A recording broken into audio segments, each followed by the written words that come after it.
In the 6 months following the Battle of Stones River, the Union Army encamped here at Murfreesboro and the Confederate Army set up down around Tullahoma and Shelbyville will prepare for the next coming campaign, which will be the one we're commemorating the 150th anniversary of, the Tullahoma campaign.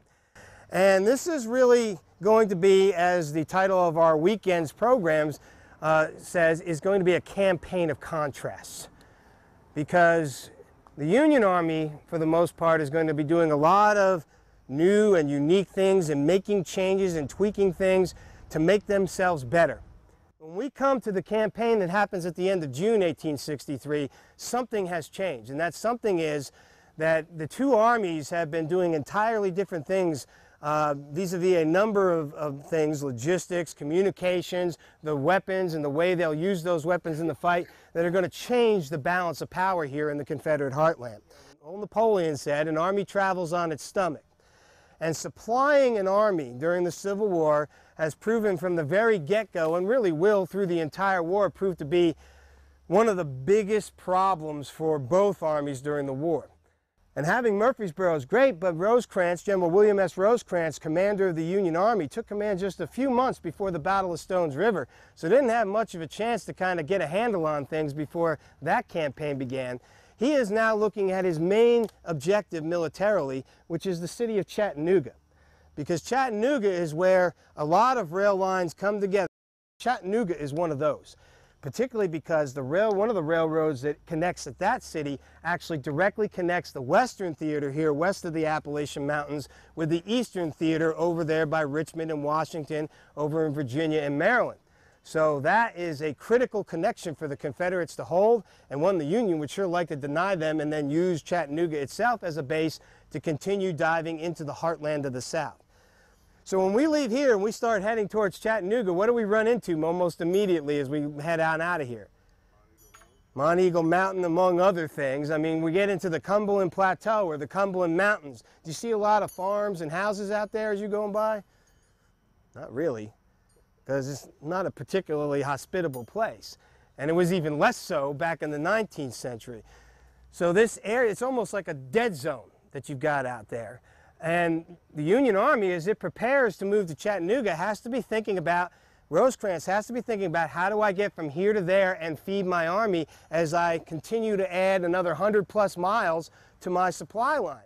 For nearly the entire 6-month period that the Union Army is here in Murfreesboro, they will construct a massive fortification with artillery platforms called lunettes, curtain walls for the infantry, interior readouts to protect the interior of the fort. Altogether, almost 5 miles of earthworks, many of which were 30, 40 feet tall. And you'll see if you go over there that some of them are still pretty darn big. And the entire set of earthworks rings an enclosure of more than 200 acres. In point of fact, this would be the largest earthen fortification of its kind ever built in North America. Be inside of that fort, what Rosecrans wants to have is a base of supply. He builds it right astride the railroad and the river. The river provides fresh water. The railroad comes right on through. In fact, the fortress itself protects some of the key bridges and river crossings of both the road and the railroad running through town. Also, this place will contain sawmills, grist mills. It'll have a tannery, blacksmith shops. If they can't get it, they can make it here. And so he will put in enough supplies, material, and food to keep 65,000 men in the field for 3 months. Now, if we think about how the Civil War plays out after the Battle of Stones River and with the beginning of the Tullahoma campaign at the end of June 1863, the last week of June, they will be in Chattanooga by mid-September. And what Rosecrans is doing is essentially he's now got a forward base of operations.